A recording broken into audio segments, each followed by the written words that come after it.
And welcome back to Whiskey Politics. I'm Dave Sussman, your host and purveyor here at Whiskey Politics. Please find us at YouTube and smash the subscribe button. This is what you have to say now online. Smash the subscribe button on YouTube. You can also find us at Apple Podcasts. Please subscribe. Give us a rating and even a comment or two. That can always help. And you can always find us at ricochet.com. You know, we are just announced this week that many places around the country are going for at least another month of this shutdown. And I don't know about you, but binging television and movies like never before. Not much else to do outside of work and trying to get a little bit of exercise. And one of the things that I really love is the genre of poker movies. And whether you like the game of poker or not, the drama itself, the human condition of it all just always drags me in. And this week on Netflix, I watched Molly's Game, which stars Jessica Chastain, Idris Elba, Kevin Costner, Michael Cera, and was written and directed by Aaron Sorkin. It is an incredible movie that follows the story of Molly Bloom. She was a world-class mogul skier. She just barely missed making the Olympics after suffering a career-ending injury. And she ended up running an underground poker empire for Hollywood celebrities, athletes, business tycoons. And then somehow the Russian mob got involved, and she is exposed along with many of the players who became targets of the FBI's investigation. It was a compelling, outstanding film. Probably a career best for many of the actors involved. And while the movie never names the actual stars that played the real-life games, it was well known and reported afterwards that it was Tobey Maguire, along with Leonardo DiCaprio, Matt Damon, and Ben Affleck, and baseball great Alex Rodriguez, business tycoons and billionaires, among others who played their game. In fact, it was Tobey and his good friend Houston Curtis who actually started this high-stakes poker circuit. And Houston was played in the movie by the incomparable Bill Camp, who in real life, as in the movie, lost $1 million in one night. Molly's Game is now on Netflix, and I highly recommend watching the movie, and I'm sure that you will want to after watching today's episode, whether you care about poker or not. And to discuss the real story is the man who was at the table himself, not just for a night or two, but for years, Houston Curtis, who's the author of the compelling new book, and you won't be able to put this down, $1 Billion Heist, the A-list Kingpin, and the poker ring that brought down Tinseltown, which details some of the incredible stories about the celebrities and the downfall of the high-stakes poker circuit for the stars. Houston, how are you? I am good. Thanks so much for having me. How's it going today? I'm doing really well. Thanks for joining us. So I got to tell you right now, I've been listen, I lived in Vegas for 4 or 5 years in the 90s. I played in the poker rooms. We've had Annie Duke on my show. I'm a big fan of the whole genre of poker, real poker, not the online stuff. Yeah, and I produced Annie's poker DVDs. I'm good friends with Annie. You're kidding. Oh, tell her I said hi. We really enjoyed her on the show. And as far as the movie genre, I mean, go back to the Cincinnati Kid and Rounders. And, of course, you know, one of the greatest scenes in any James Bond movie of all time was Casino Royale. And just this week, knowing that you were coming back on, I just rewatched Molly's Game. Fantastic story, fantastic movie. And you were there. You were behind the scenes. So just as a quick overview before we get into the nitty-gritty here, tell us a little bit about your experience with this whole home game that turned out to be essentially the premise of the movie Molly's Game, and how your real life experience is somewhat different than what we saw in the movie. Yeah, well, you know, in the film, they had a great actor, Bill Camp, playing myself. They changed my name in the movie to Harlan Hustis, Houston Curtis, Harlan Hustis. Okay. And Bill was about probably 15 years older than I was at the time in the game. And they had him coming in like late. You know, the truth is the game started in Tobey Maguire's kitchen, with me and Tobey, kind of engineering what would ultimately become, one of the biggest games in poker games in Hollywood history, probably the biggest. And that was long before Molly was involved. And we were playing in Tobey's kitchen, and Tobey's, he's a little eccentric and a little bit of a germaphobe. And, when he lived in a beautiful house up on they call them the Bird Streets. I don't know if you're familiar with them up in the Hollywood Hills. Yep. And when people came in, everyone would take their shoes off and they would wear a pair of Crocs. And then you would go into Tobey's kitchen wearing these Crocs. And, he was a vegan too. And one of the guys, after a few, months of playing at his house and just, we were making a lot of money. One of the guys started chewing some tobacco in his kitchen and spitting it in one of his own coffee cups.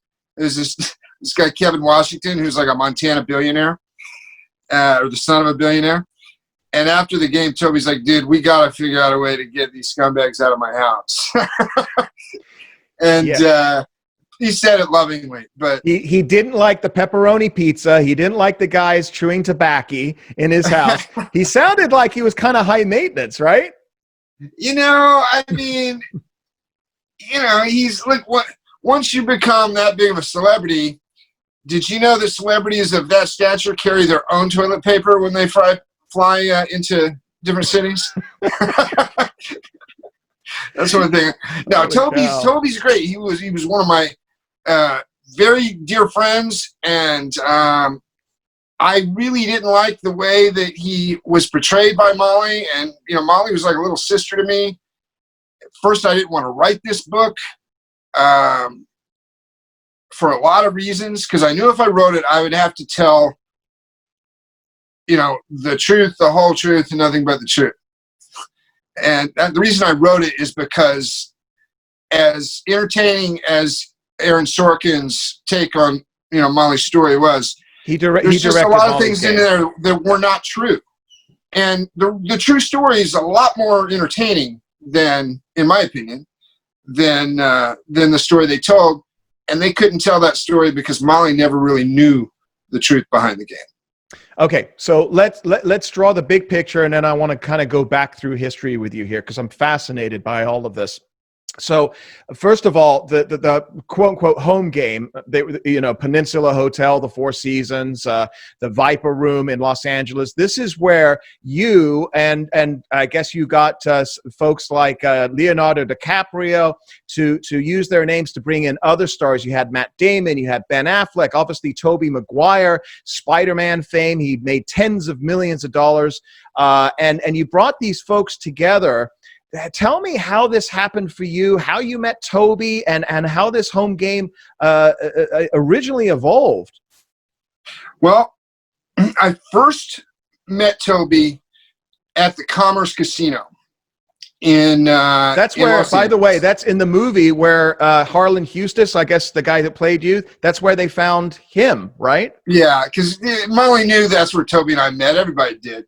Okay. So they changed it to they made the story a little different, but yeah, I walked in, and I didn't play in casinos a lot.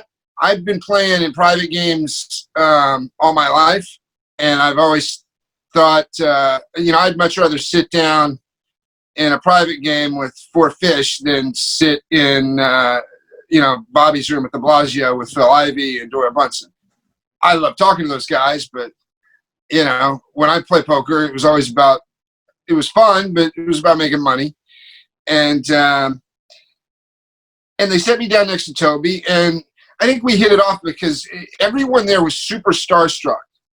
And I've been in the entertainment business since I moved to Los Angeles at 18. I was fairly successful. I'd made my first $1 million by the time I was 30, creating the Best of Backyard Wrestling video series remember that? The kids jumping off their mom and dad's roofs and lighting each other on fire and stuff. I produced a lot of television shows, talk shows and stuff.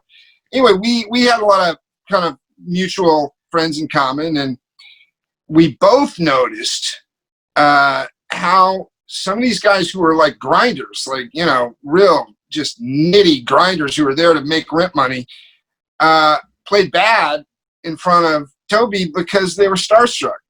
And it really fascinated me. And I thought, man, maybe we're on to something here.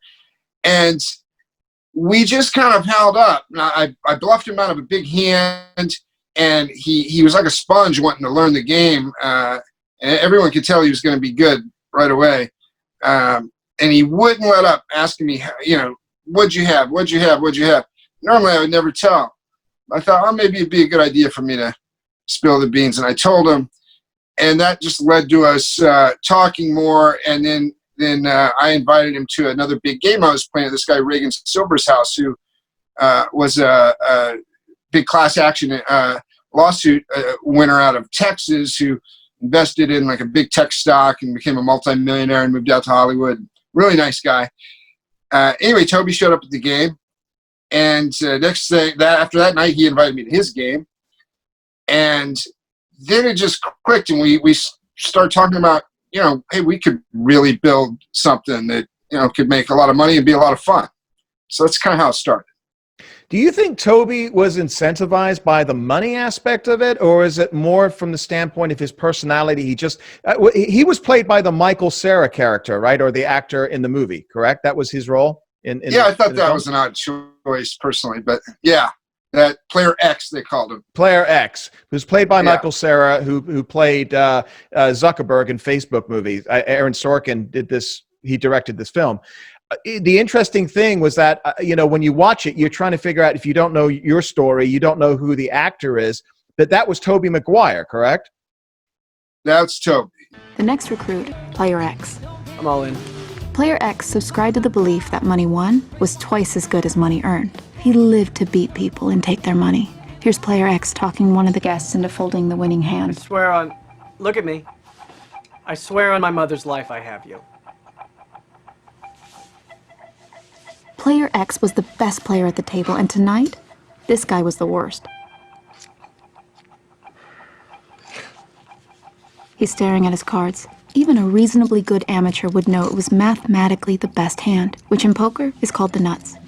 There was $47,000 in the pot, and the guest was holding the nuts, but he was starting to get confused because a movie star was talking to him. My mother's life, man. I'm not messing with you. Why would you be telling me? Either I am messing with you, or you're new to the game, you've had bad cards all night, you should have folded after the flop, and I don't want to win more of your money this way. I've got queens under here. Take your time.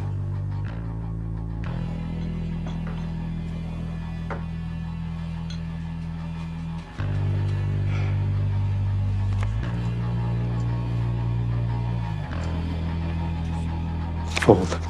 Fuck you.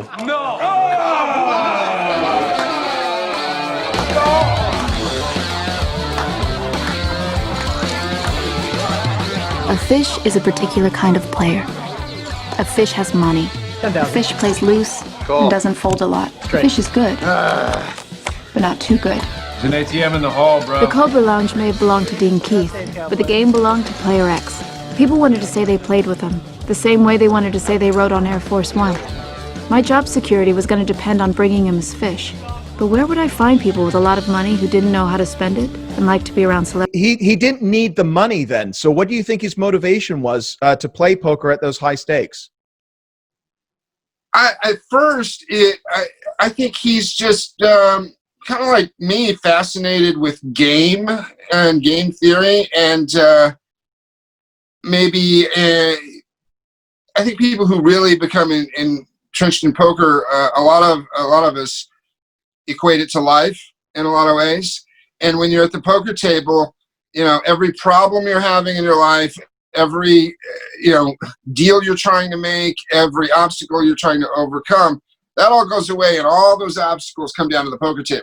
Yeah. And you're making crucial decisions at every one hand after the next. And I think we just both kind of dug that. It's an escape, right? And he liked the money. He liked to win. Tobey's the guy. This is a kid who is some people say, oh, his movie career's slowed down since this whole poker scandal thing. This is a kid who will win I haven't talked to him in like 3 years, but I tell you, mark my words, in the next 5 or so years, you're going to see something huge out of him, because he's super motivated and driven, and he's calculating, and he will sit back and figure out how to get back on top. I know he will. You know, it's interesting because when you go through your book, you were good friends with him, but you certainly see a side of this guy that I don't know him other than just being an actor in some of the movies. You see a side of him. I'm sure he probably wasn't happy to see in print if he read this. Have you heard from him? I talked to, some of our mutual friends and stuff, and he keeps it very close to the vest. Think about this. When Molly came out with, her book and her movie and all the tabloid stuff that came out, Tobey never stepped up to defend himself or say anything about it. He doesn't even like going on, talk shows to promote his movies. He does it because he's under contract to do it and he has to. If he had his way, he would go, do a film and then keep to himself and stay, with his friends and family. And that's not to mean he's one of these guys who snubs his fans. Every time we were together, we flew in a private jet to Vegas, and he'd take every picture, sign every autograph. He was very nice to everyone. He just wasn't a big, super social person, and he doesn't like the limelight outside of being a movie star. Yeah. So it's kind of a bummer to be, that kind of personality, and then have someone like sticking a knife in your back, like 3 years straight, which is what I feel like he's had with all this.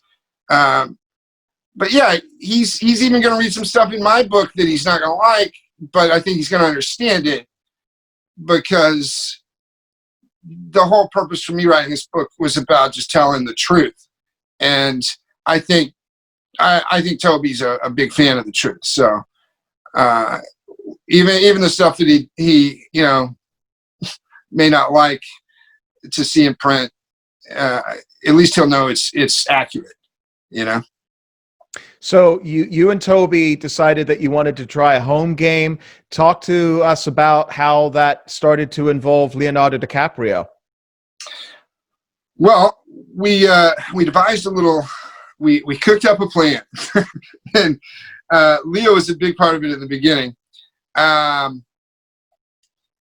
Back then, do you play? You play some poker, right? I do. Okay, so home game stuff and low stakes in Vegas. So nowhere near the level that you guys were doing. Sure. Well, we knew we were going to be inviting people who had quite a bit of money, and initially, a lot of people don't realize this. In the beginning, we made the buy-in purposely very small compared to the size of the blinds. The blinds were $100 and $200. Now, to sit right in a game like that, where your minimum, call is $200, you need to have about 50,000 in front of you. Right. Well, we made the minimum buy-in 5,000. So this was around 2004, 2005-ish. So a lot of these guys had never even held a deck of cards in their hands, but hold them just seemed so easy. You just got to match these cards with those cards, and the best hand wins. So all these guys come out of the woodwork to try and play, and they don't have to shuffle the cards because we have a dealer there shuffling for them and all that stuff. So a lot of guys won't play if they have to shuffle because they don't want to be embarrassed because they can't do it in front of, someone else. There's a lot of psychology to it. So they're like, oh, it's $5,000 and I get to sit for a night and hang out with Leonardo DiCaprio, Ben Affleck, Tobey Maguire, I'm in. And what they didn't realize was by the time the button went around, one time, these guys a lot of them had already gone bust and had to reload twice. So they show up thinking they're going to lose 5,000 or, for a night with Tobey Maguire and Leo. And in about an hour and a half, they're into the game for like 25, 30 grand. And that's how we started. And it was a sweet little run. at that level for a long time until Tobey wanted to take it up. And when we went up, we went way up. 200, 400 blinds, 50K minimum buy-in. There was like usually 3 million on the table every, in a given night, between 1 to 3 million. And these were located at Tobey's house. You had the Four Seasons, Molly's game. You saw the Four Seasons. You saw the Peninsula Hotel, and the Viper Room, right? That was started at Tobey's house with his girlfriend Jen, who he later married, Jen Meyer, dealing, and then we moved it to the Viper Room. We called our buddy Darren Feinstein, who owned the Viper Room. And he introduced us to Molly. He said, "Yeah, I've got this hot little chick. She'll serve drinks and everything." That's how we met Molly. And so we gave it. Tobey didn't want to have his name directly associated. It was starting to become known as, "Hey, you've been in Tobey's game. You get invited to Tobey's game," and he didn't like that. Like I said earlier, he doesn't like the publicity. So. Once it was at the Viper Room, we called it the Viper Room game. But Molly was at the Viper Room game. Right. And then I guess she got into a tiff with Darren, and he wanted to fire her or something. And that was portrayed in the movie. Yeah, and she had been in the movie. She claimed that she never had any relations with any of the players, but. That wasn't quite accurate either, because she called one of them that she was seeing and had him appeal to me and Tobey to let her keep the game instead of us staying at the Viper Room where she wasn't going to be anymore. Right. And, we thought about it, and Tobey had a good idea. He's like, okay, if we're going to do it, let's make her work a little bit more and have her book in really nice hotels. And so that's what we kind of gave the directive. You're going to book the hotels. We don't want to worry about it. We don't want to think about it. And we don't want to pay for it, because she was making so much in tips. It's like, that's going to come out of your tips. And, so the idea, Houston, to go to the Four Seasons and the Peninsula was Tobey's, was you guys. It wasn't Molly? No. I mean, Molly basically came to us and said, "Can I keep the game?" And we told her, "Yes, you can, but here's what the new rules are going to be. We're going to jack up the stakes. We want to be, because the Viper Room, as cool as it was, I kind of dug it. It was real seedy and it smelled like urine. I mean, there was some kind of bad piping system down there, but I thought it was like a perfect place for just a seedy card game." What was the snakes that you refer to in your book? The snakes in the Viper Room. Oh, just, I don't know. Me and Tobey probably would have been the snakes, to be honest. Who's that? Me and Tobey were probably you and Tobey, the snakes. Okay, but we wanted to kick it up a notch, So, yeah. And to Molly's credit, she did a great job of she went and she met with different hotels and worked out rates, so she got good rates, and next thing you know, we're at the Beverly Hills Hotel or the Four Seasons or the Peninsula. Right. It was primarily the Four Seasons, and when we couldn't get that, we'd be at one of the other big hotels. Yeah. But what that did is it allowed us to now invite even a different caliber of player. And those players came from us. There was our Rolodex. But we did task Molly at that point. It's like, look, Molly, you're now making like $30,000 a night in tips. Yeah. So go find some players. Can I interject right there for our folks that really don't know much about this? And, poker is legal across the country in any casino, but home games and big games like this technically are not legal if there is something referred to as the rake. Right. Explain that for our viewers and why Molly was what she was doing was technically legal until it wasn't when she moved to New York. Okay. So I've been playing in home games in Hollywood for years. There's two kinds of home games. There's the casual home game where it's like you kind of get on an invite list. It's guys who work with each other, that type of thing. And it's usually small. And it's like you playing golf with your buddies type of deal. And then there's the illegal kind of underground games that run a rake just like a casino does. The rake's usually heavy-handed, so they're usually taking a bigger percentage. And the rake is what the house takes of every play. Yeah. Yep. And let me put it this way. If you're sitting in a game and you look around and you notice, and this has actually happened to me before, I look around and I notice, wait a minute, how's this possible? Nobody's winning.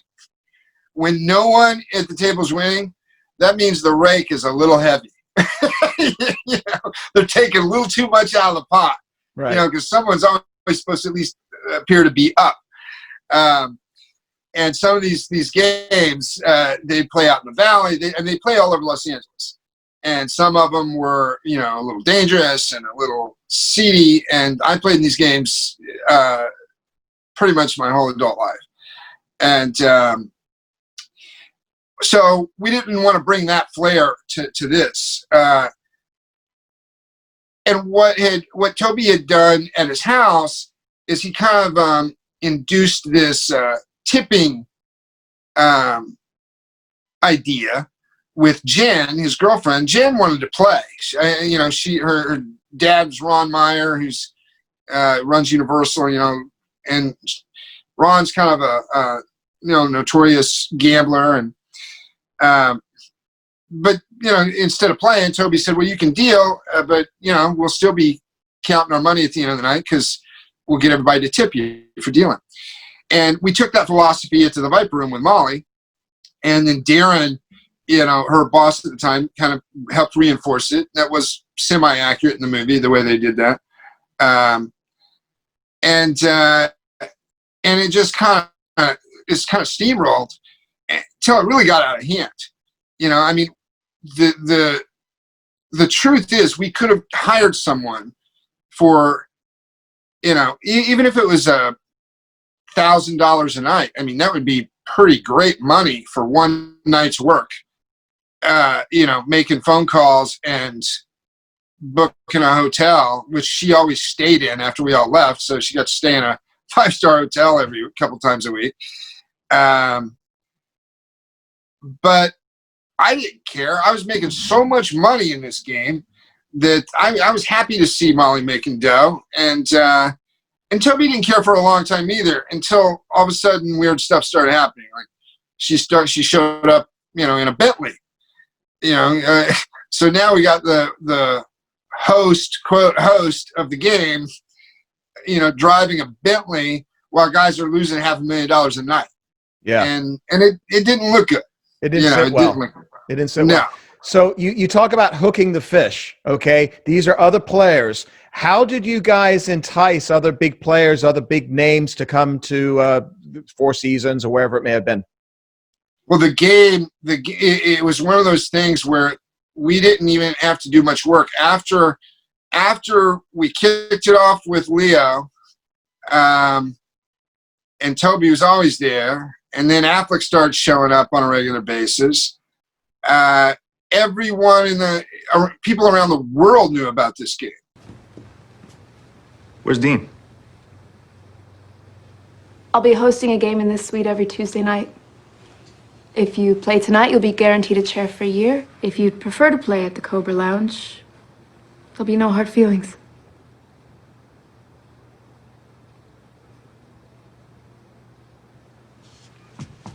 Let's play. The game was mine now.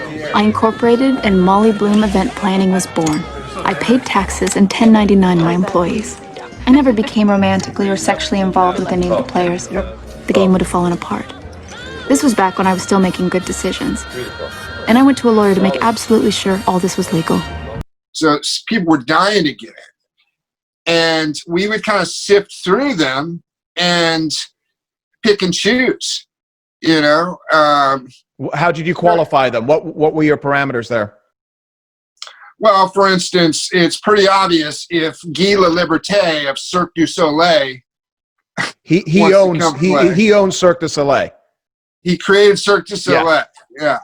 And I think at the time they had just he was the most highest paid entertainer in the world when he started playing our game, making about $300 million, and then they came in and bought 20% of his company for $1 billion. And we knew that he was going off the rails huge at the blackjack tables in the casinos. The casinos loved it. They actually looked at it as like kind of a little refund on the amount of money they were paying him for the shows. Seriously. And then, because he was playing big stakes. Yeah. You got to remember, he came from like the streets of Canada. This guy was discovered performing on the street. Next thing you know, he's a billionaire. He had the craziest parties. That's an incredible story. Yeah. Yeah. So when he came into the game, that was an easy, decision. Another really easy decision that in the movie, one thing that really cracked me up,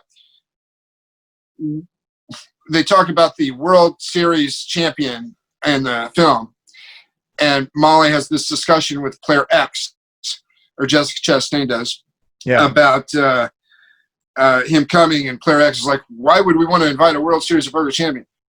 That conversation he had a good run. That conversation never happened. That didn't happen? No. The conversation went like this. Hey, how can we get Jamie in the game as fast as possible? Interesting. He just won $12 million. Yeah. Was that Jamie Gold, right? Yeah. And when a guy wins that much money all at once, there is one inevitable thing in poker that will happen. He will lose it all. The first big poker win that these players get, these tournament guys, they always dump it all.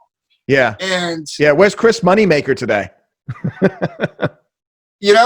Chris he's had a few wins, but you don't see him. He did well with the endorsements, but everybody knew about the game. Everybody knew about what you guys were doing. Tobey, Leonardo, you had Alec Baldwin, you had a lot of different folks. Was James Woods a part of this? Yeah, I love playing with Jimmy. I'll never forget. I finally felt like I was somebody when I was walking through the Bellagio one time. We met and played in Hollywood. Yeah. But I'm walking through the Bellagio, and from deep in the poker room, I hear, Houston! And I turn, I'm like, who is? And it was James Woods. And I was like, hey, what's up? And we walked up to the rail, and we're talking. And he just started telling me bad beat stories, The best like kind of stories there are. Yeah, he's telling me every bad beat story he had that day, but really a smart guy and a lot of fun to hang out with. He didn't play in the big game, but he played big. Yeah. But there was like a couple other games that were, a little bit smaller, but still like considered big Hollywood games. And Jimmy played in those, and he was a lot of fun. Wow. So just from a personal standpoint, who was your favorite celebrity to play with? I mean, my closest friend was obviously Tobey, because we hung out together so much. But one person I just really enjoyed being at the table with, that cracked me up, made me laugh harder than anyone else, was the director, Todd Phillips, the guy who did the Hangover movies. Yeah, he just did Joker. Yeah. And I remember when he was doing Hangover, he's like, I made a pretty big bet recently. And I was like, oh, what's that? And Todd never talked about business at the table.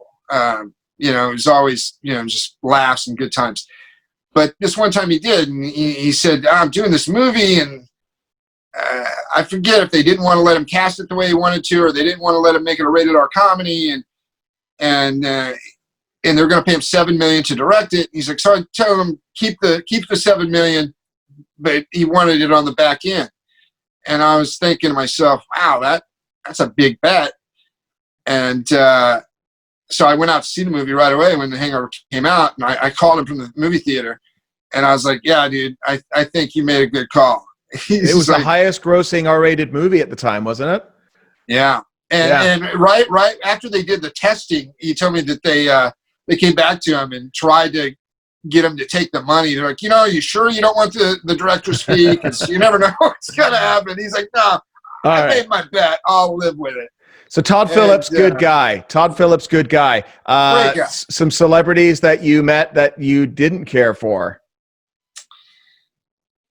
Okay, so Yeah, I have to ask. You know this. Come on. the most annoying guy I ever played with was David Schwimmer. From Friends, really? Yeah, because what was the character's name on Friends? Ross. Yeah, he is Ross. That's who he is. Really? So Okay. Ross is funny on Friends, but It's he's annoying. in real life. Yeah, I watched that show religiously in the 90s when it was new. I thought it was did great. too. I loved it. I loved That it. and Seinfeld. That was fantastic. Oh yeah, but he really is Ross, and all those nervous kind of things, and he would take forever to make a call. And this wasn't like in the big game. This was over at a producer, John Landau, who's Jim Cameron's partner, had a game in his house, and so that's where I would play with him. And Annie Duke played with him once, and she started busting his chops about it. She's like, how much money did you make on that last season of Friends? He's like, why? What do you? She's like, you're not gonna call, $200, and it really kind of threw him off. But yeah, he was not a bad guy, but he was so annoying. even with his tens of millions, whatever he had, he was somewhat cheap. Cautious. Okay. Look, I've heard that Bill Gates, I've never played with Bill Gates, but I heard that, he plays like $3, bridge. $6 hold'em. He plays bridge with Warren Buffett. Yeah, or him and Warren Buffett, get together and play for like dollar points, Yeah. So it just depends. The high stakes, it takes a certain kind of stomach. And, I've seen guys with a lot of money who can't handle the swings. Yeah. And for some reason, I always could. I didn't grow up with money. I didn't have a rich uncle when I moved out to Los Angeles. I didn't have any connections in the entertainment industry. So I don't know where it came from. It's probably my dad. My dad was a little bit of a kind of a road gambler kind of guy. Yeah. But you got to have a little bit of a disrespect for money at some level to play at these high stakes. To be able to push in $250,000 on a stone bluff just because you feel like it's the right thing to do. It takes a certain, Yeah. certain type of It's personality. interesting you said that, Houston. My father played cards as well. He had a weekly game. I remember I grew up in London, England. He had the game over at his house once a month. It was weekly. And I used to sit there and kind of peek through the door and see people playing and, just watch the camaraderie. And so I think when it's in your blood, it's in your blood. But folks, we've got Houston Curtis. He is the author of $1 Billion Heist, the A-list Kingpin, and the poker ring that brought down Tinseltown. And we're talking about some of the folks that joined their home game, and it sounded like everything was going great, and you guys, everybody was enjoying the game, and everybody wanted to be a part of the game. But your book, and especially in Molly's Game, the movie, you see how it starts to turn. And you got a chapter in the book. It's called Hookers, Cocaine, Sunken Treasure, and Brad Ruderman. Talk about this, because I think this is how things pivoted, didn't they? Yeah, it was one of the areas where they pivoted. When Ruderman first came to the game, Bad Brad was how he was referred to in the movie. Bad Brad, right? I will give them this. They got that part right. Okay. Because he really was the worst poker player I'd ever seen in my entire life. And by far. To the point to where it just seemed odd. He seemed like, like we thought maybe he was, something was just wrong with him. I don't know. But, he was dropping six figures every time he played. And in the movie, they have Molly sit down and try and get him poker lessons. That never happened. Me and Tobey sat down with him and tried to get him books and DVDs. And, so that's where she got that from. Because we wanted him to get a little better so he would just dump to us and not everybody that walked through the door. And also, you want competition. You don't want to lay down every time. That's not fun, right? That's what Tobey would say. I'll take a lay down any day. Okay. It's fun to have those big, where you got to make the big hero call.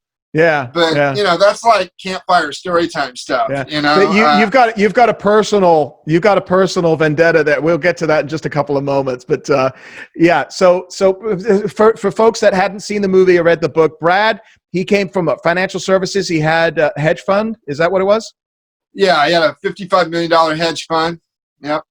Okay. And so supposed to be a genius. So if you watch it and you understand from his perspective, he didn't have friends, and for $100,000, losing it, at least he had camaraderie and a group to play with. And how much of that is true? I mean, that's a very expensive. That part was true. That part was true. Like, I mean, I got to hand it to Molly.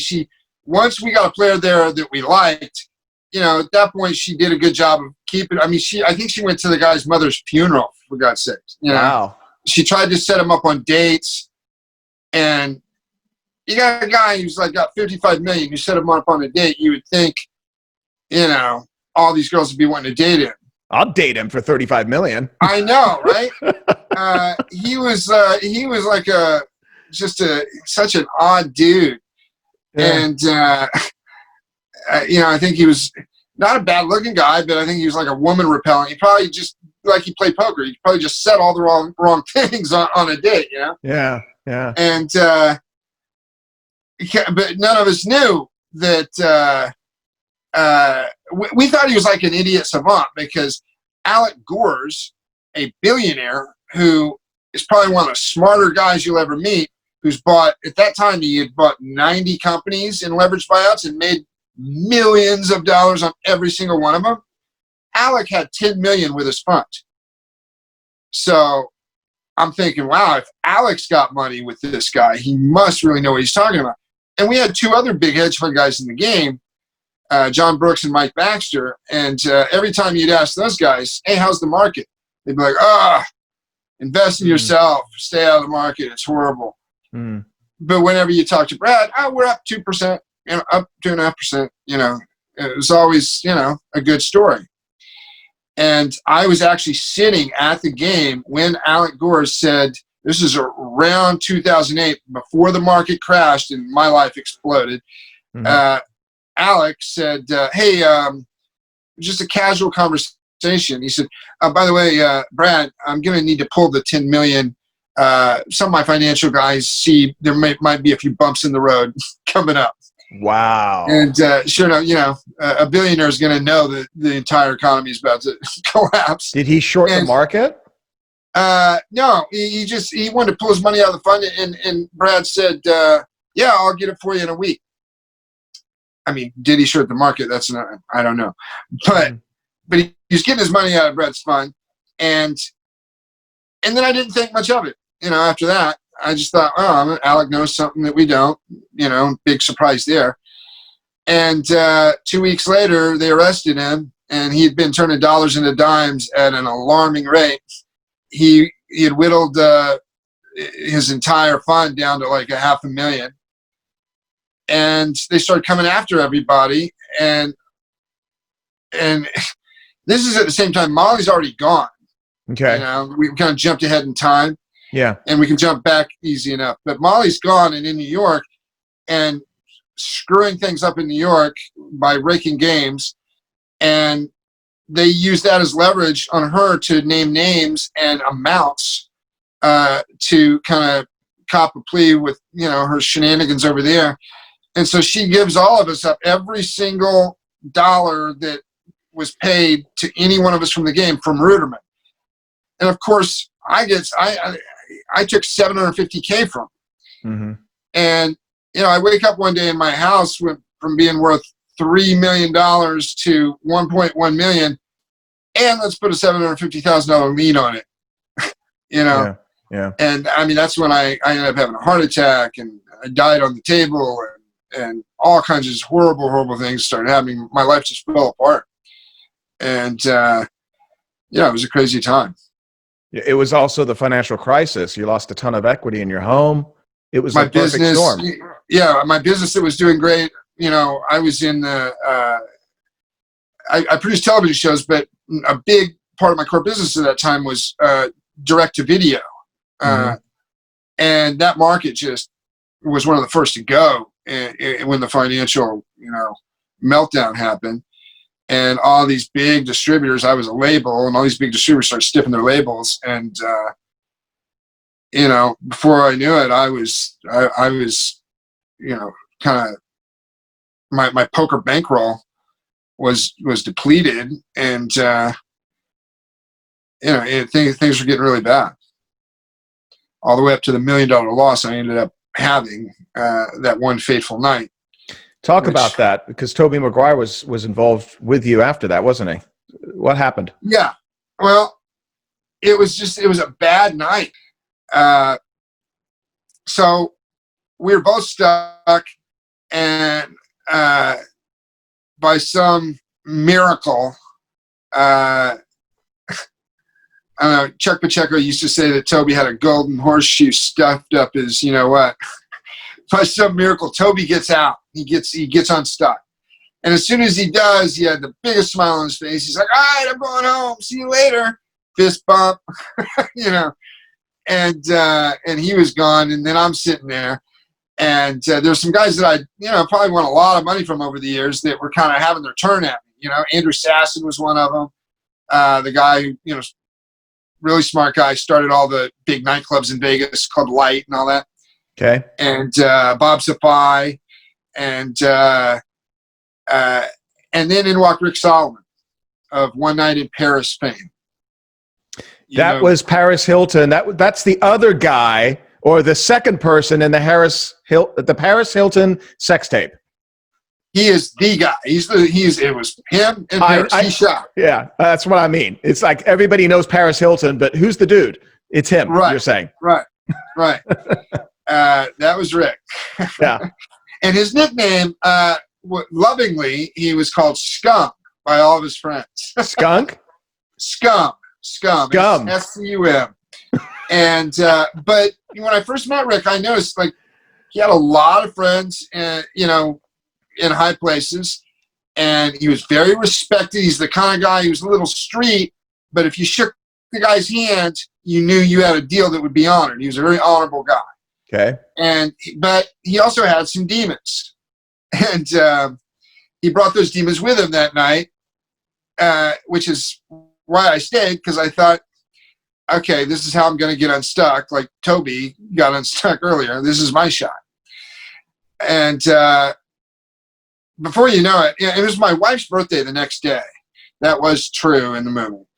Before you know it, sun is up. We're still playing.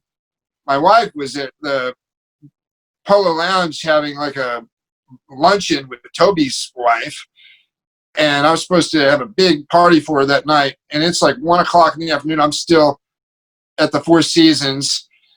Me and Rick Solomon heads up. And you were just digging deeper and deeper and deeper. You were. I was into the game for $1 million, so I was trying to. And you just kept taking markers every time you were down. You just kept taking another marker. Yeah. And finally, I got the hand that I needed, the hand that was going to get me even. There was one last punch coming that would put Harlan on the floor for good. Harlan was heads up against a guy named Frederick, who was Austrian royalty. Call.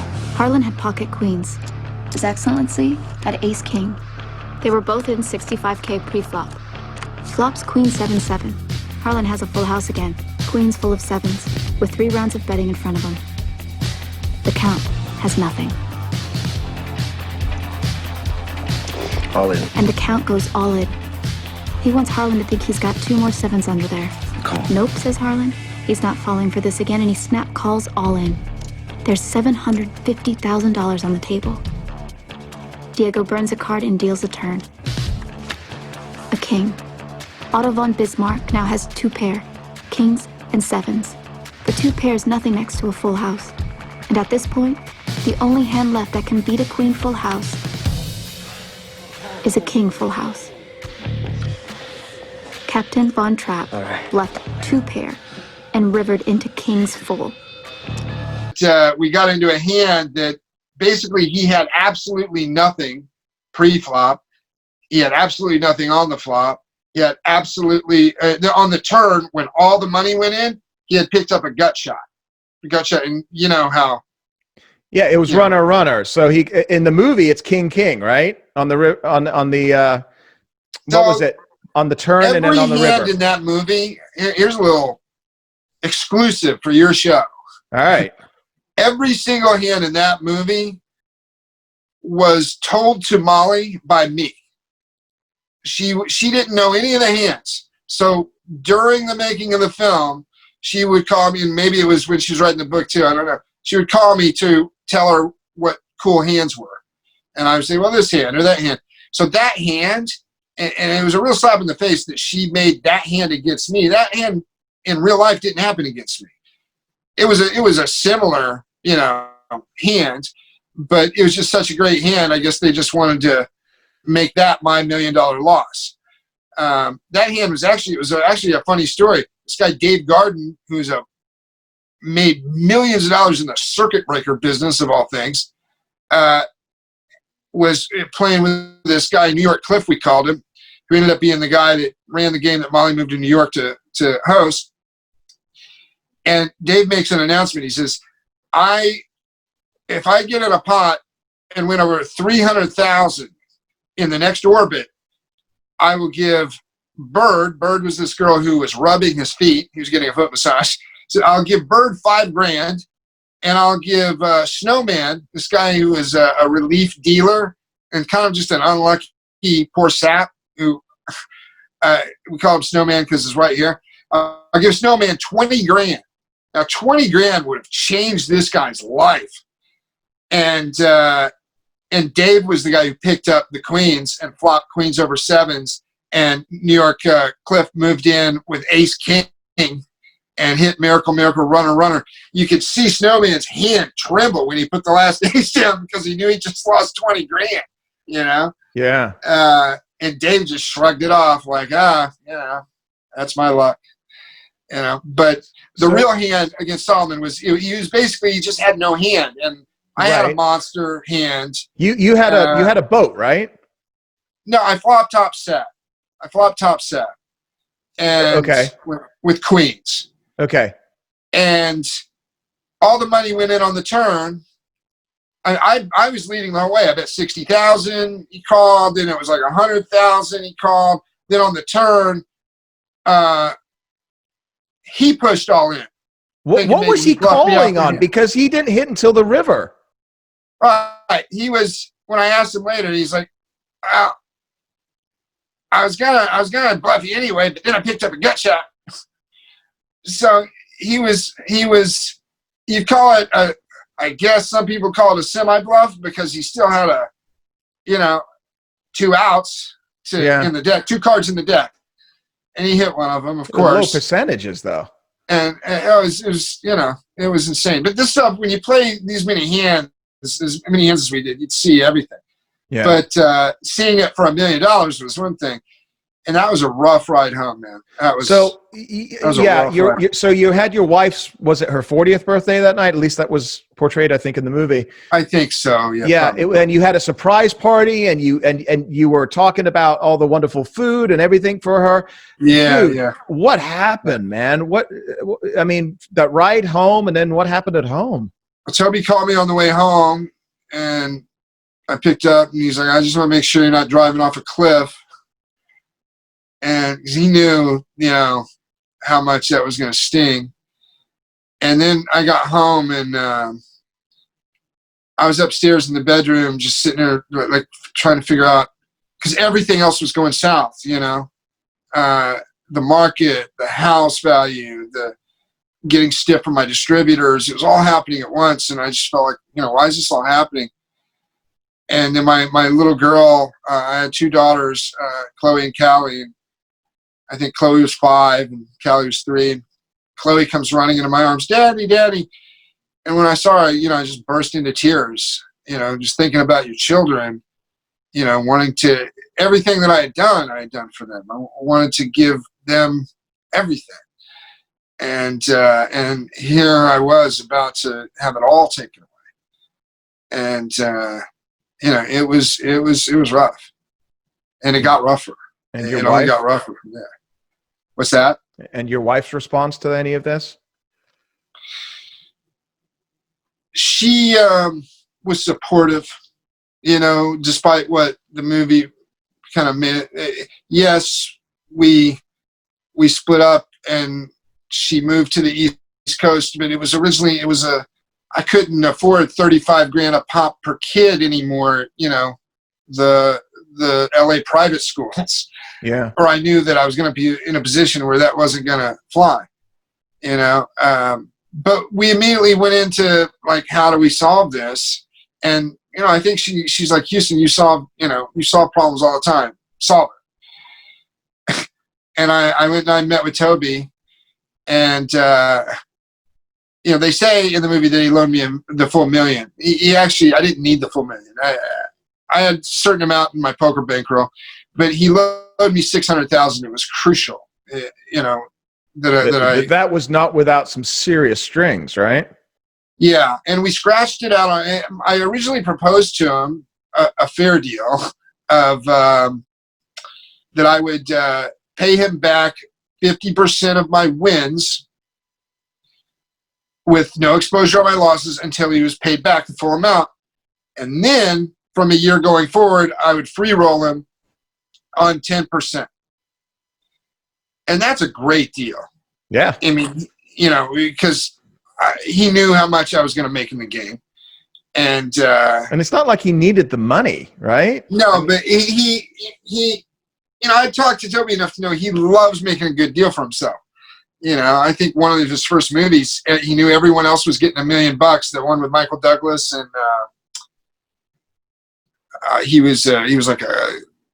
played, I think, like a gay college kid. What was that film? It was a good movie. But I think that was the first one where. Doesn't ring a bell. Oh shoot, you'd know it if I said the name. But he's and people knows, he negotiated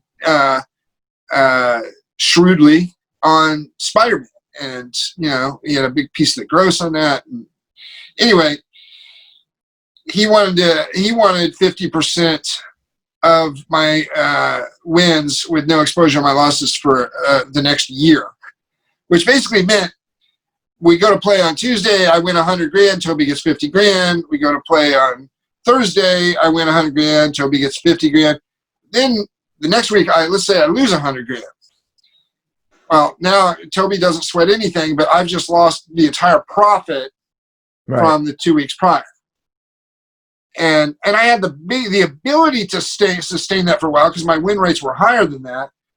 But it was rough. But what they don't say in the movie is I won the $1 million back in 3 weeks, and Tobey was paid in full.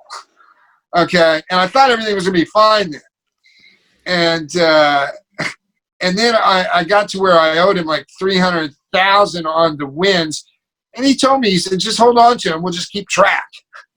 And at the end of the day, when everything went super bad for me, he called me. He's like, Houston, he said, the last thing I want you to worry about is the money you owe me on this deal. He said, I never wanted the money anyway. He said, I just wanted to make a good deal, and I wanted to see how good you could perform under the pressure. So,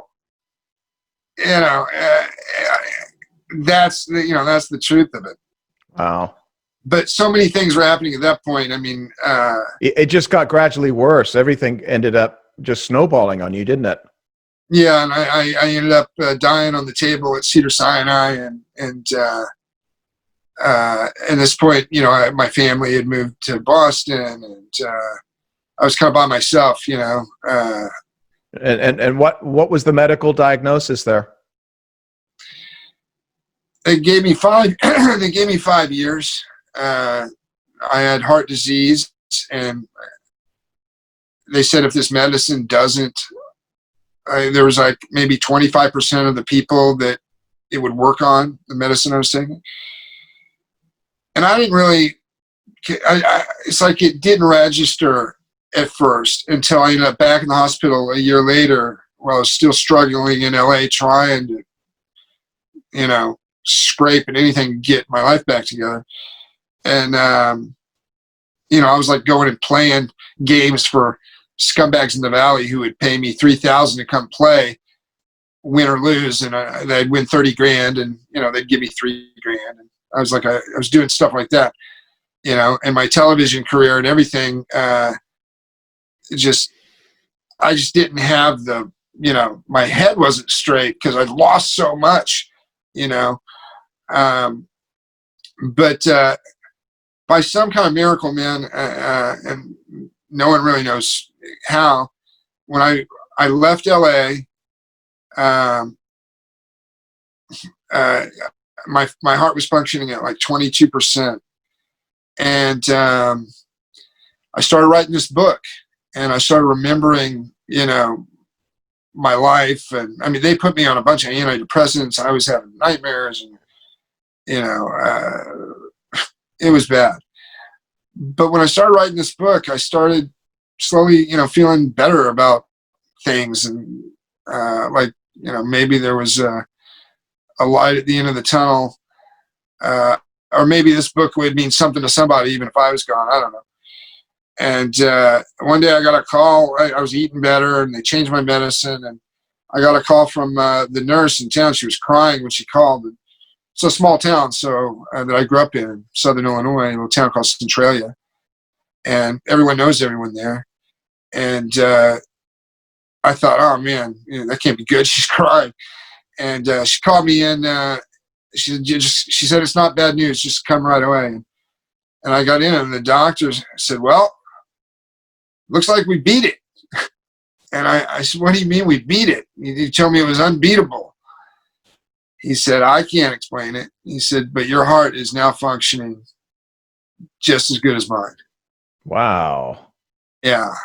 Wow. So somebody out there was giving me one more shot, you know? And, that's incredible. So you started writing the book, and I got to think that that's been somewhat therapeutic for you. What are you doing now? So I'm writing the book, and I'm in Arizona now, which is kind of a new thing for me. I came out here to run a startup with a beautiful recording studio and production facility. Got a bunch of shows in development.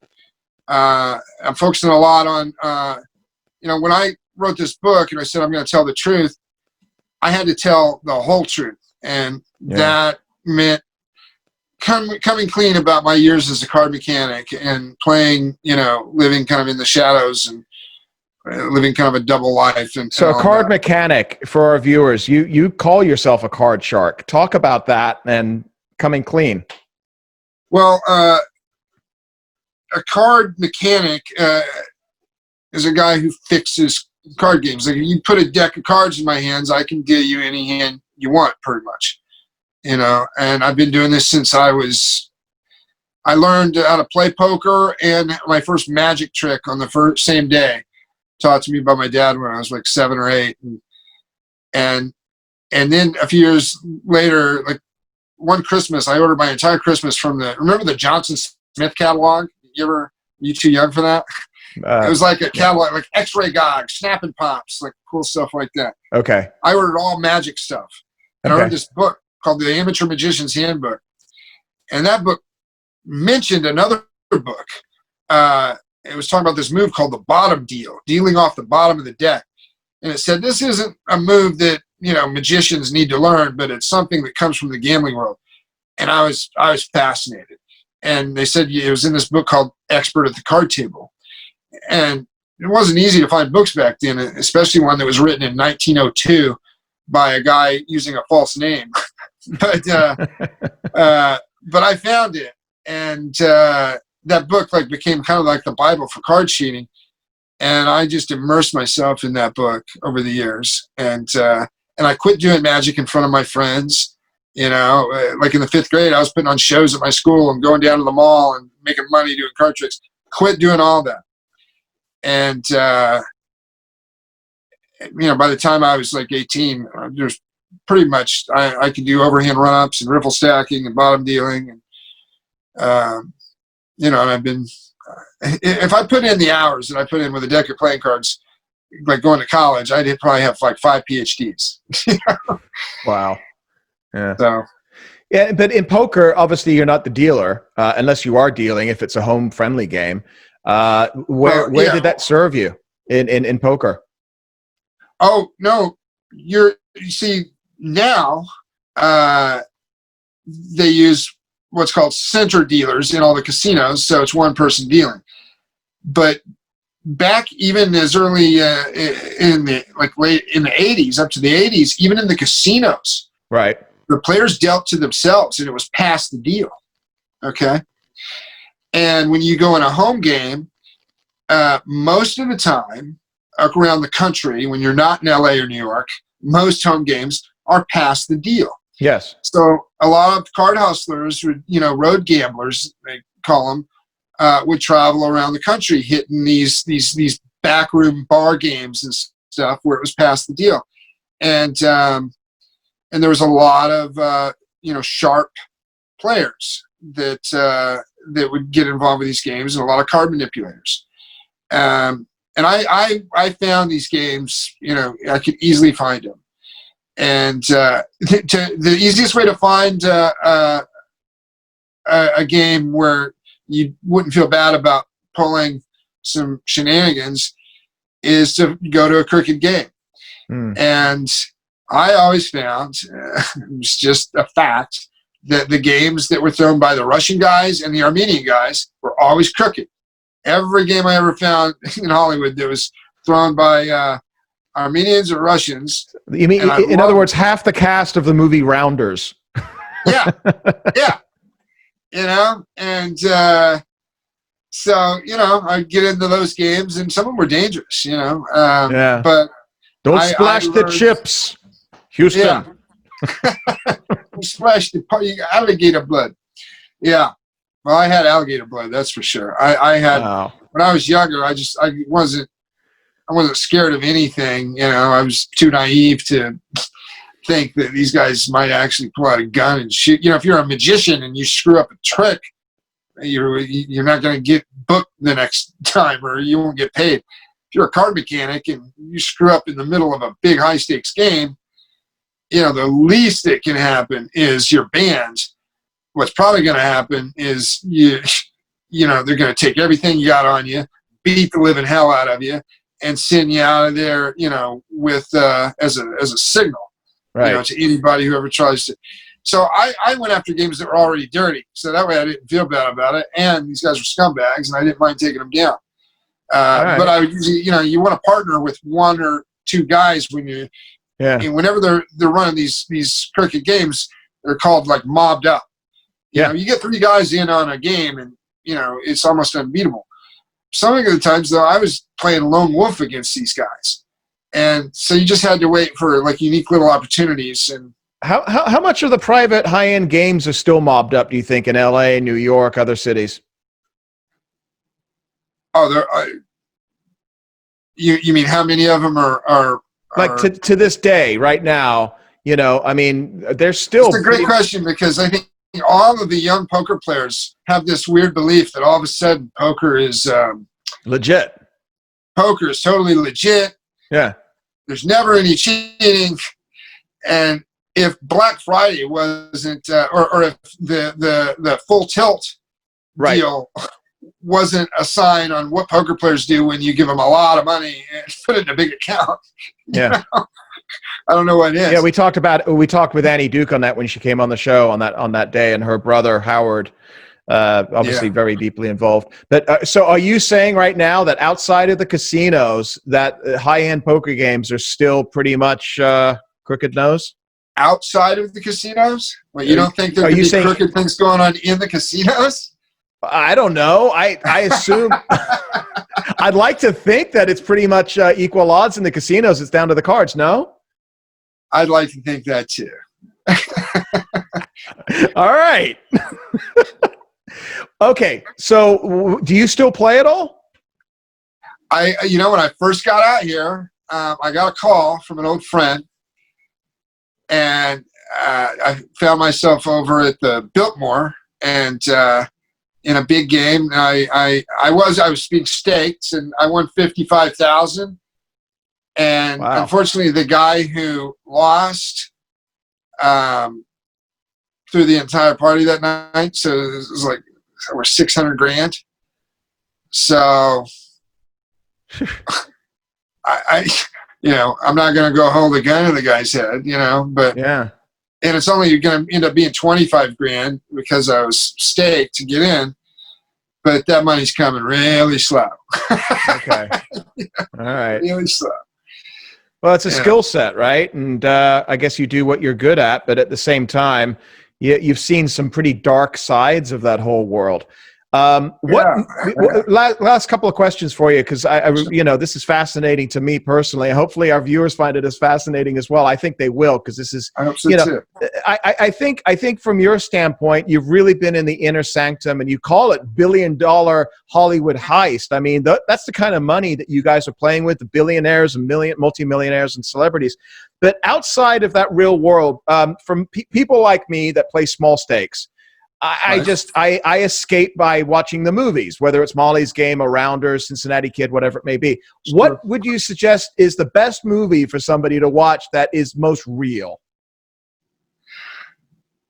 Well, I think the most realistic movie ever done that portrayed poker properly would be Rounders. Yeah. Just because it got away from that, there used to always be this Hollywood thing they would do where, all the money's already in the middle, and the guy's like, well, I raise another, 10,000, and the guy doesn't have it. And then the guy just gets to buy the pot, And that was never the way, that was always a Hollywood thing. It was always going to be at least table stakes. But aside from that, the probably the one I like the most is The Sting. So good. Because all the things in that movie have happened. Those are all real cons that have gone down. Yeah. Yeah. So you like the grift. You like the whole idea of just the grift, no matter what it is. There's something a little bit romantic about it. I don't know.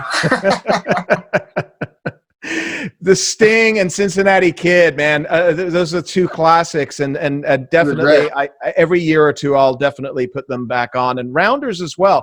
Now, Matt Damon was in Rounders. I want to say the late '90s was. So that was before he played with you guys, right? Yeah, it was way before, and Matt was every bit of the sweetheart that everyone in town had always said he was. And anyone who ever met him said he was a great guy. And Ben brought him in one night, and Ben must have told him about everybody in the game, gave him the dossier, because he immediately knew. He called me the backyard wrestling guy. He's like, "Oh, you're the backyard wrestling guy." You were Jackass before there was Jackass, man. Right? I was actually at MTV. I was an executive there right when we launched Jackass. I was like one of the first guys who ever saw Johnny Knoxville get shot in the chest with a bulletproof vest at like point blank range or whatever. You were wow. And launched. I launched Backyard Wrestling by sending emails out from my MTV email address to all these kids that had websites. It's like, we're putting a Best of Backyard Wrestling video together. Yeah. I didn't know if I'd get anything. Next thing you know, I got a P.O. box flooded with tapes, and you'd sit there and watch, and like 2 hours and 26 minutes in, finally, kid jumps off the roof, does a somersault wrapped in barbed wire, goes through a flaming table, and lights the house on fire.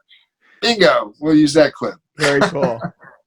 Houston, total outlandish question for you. My last question, because I've been listening to you now for an hour. Anybody ever tell you you could be a doppelganger as far as your voice goes for Norm Macdonald? Hey, this occurred to me today. ID, which I had to show it again. There's a strange abbreviation when you think about it. I is short for I. And then D is short for dentification.